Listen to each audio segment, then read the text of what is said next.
and welcome back. I'm Karen here with Kelly to answer your grief questions. So remember that our videos are released twice a week, Wednesdays and Saturdays. And if you subscribe, then they should automatically come to you and it'll help you stay up to date. So Kelly, I have a question for you today. I think the timing is pretty appropriate. And that question is, how do I not dread upcoming holidays for weeks?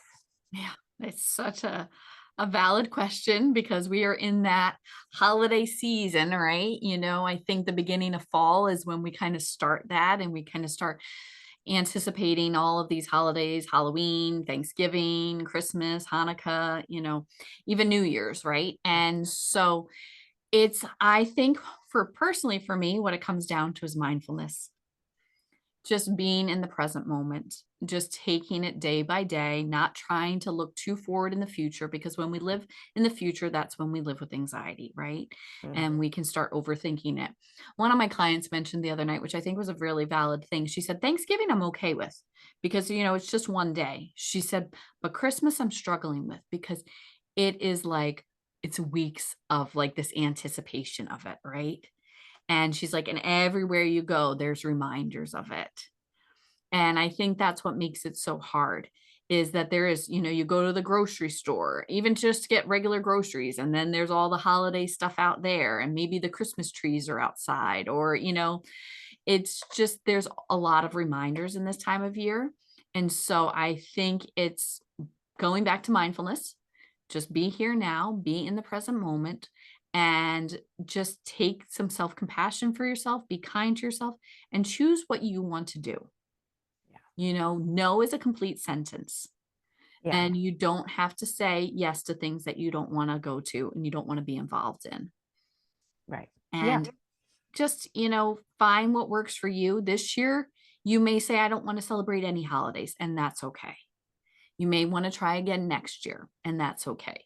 So I think it's also figuring out what you want to do, what your plans are for the year and the holidays. And you can change your mind at the last minute with any of these, even the day of, 5 minutes before you can change your mind.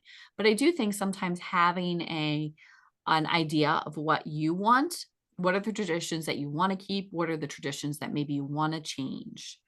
And so then that way you feel like you have a little more control over it as well. Yeah, absolutely. Absolutely. And, that mindfulness is such a good piece of advice because one thing I've talked about with people is that, and I think we even touched on this before when we were talking about the change of seasons. The holiday season almost starts in like September because people are Mhm. like, okay, back to school, then Halloween. And it really, if you look at it, it ends up being like almost this 3 month time period, which Yep. is a quarter of the year that we are spending thinking about what really amounts to 4 or 5 days.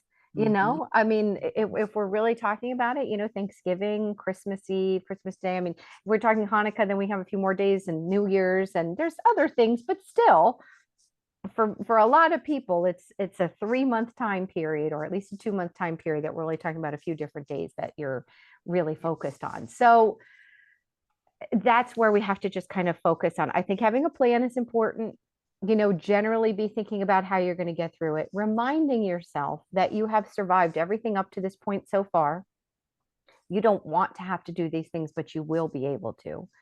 And when you talk about that idea of focusing on what you want to do, I think sometimes also trying to remember what you don't want to do, Mhm. and letting that be a guide as well. Like, I don't want to go to any big, loud parties, or I don't want to go spend time with that person who has not been very helpful or supportive. Like, that can kind of give you a little bit of framework too. And if it's your first year, remembering that this is your first year. And so you're still kind of figuring some things out. If it's your second and third, trying to think about years in the past, what worked, what didn't, and kind of use that to be a guide.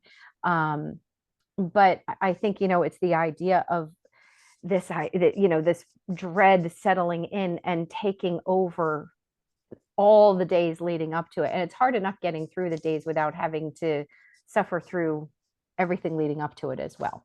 Well, that anticipatory anxiety, it's, thinking about doing something is usually worse than actually doing it. And for the majority of my clients, I would say not all, but for the majority of them, usually leading up to the day of maybe a birthday or an anniversary of the death or even a holiday is usually worse than the actual day is. Yeah. And some obviously the day sucks and they're, have a hard time. And some people have a more of what I call like the grief hangover the day after. Um, Yep. but, for a lot of people, it's leading up to the day. And so just even that awareness and knowing that, okay, maybe I just have to get through this and just take it minute by minute. Not even day by day. Sometimes day by day is too much. So sometimes just minute by minute, feel what you feel. Maybe reach out to support, find others that care.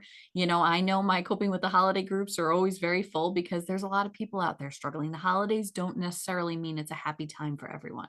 And it doesn't just have to be due to death, right? There's estrangement in families. There's, people that have moved away, change in your location or your identity. There's things that can make holidays really isolating for a lot of people. Absolutely. Absolutely. And I think along the way here, we're going to be giving some more like practical tips and things that you can do to try to help survive it. But definitely knowing that you're not alone, that this is, really a lot of people that find it to be challenging and that they're just trying to get through. Yep. And sometimes that's all we can do, Yep. is just to try to get through it. So Kelly, if you had to sort of summarize, what a person can do to help avoid that dread of the holidays, what would you say? I would say to just practice that mindfulness, be in the present moment, take it minute by minute, try not to live too far in the future, just try to live in the now. And if you are really worried about that, try to make some plans for yourself, thinking about what you do and do not want for the holidays, and knowing that you can always change your mind at the last minute. And then coming back to the self compassion piece, being kind to yourself, giving yourself what you need, taking care of yourself, engaging in self care techniques and coping skills, and just giving yourself that same kindness you would give somebody else. Yeah, absolutely. Well, that's good advice. Well, thank you, Kelly, and thank you to everybody.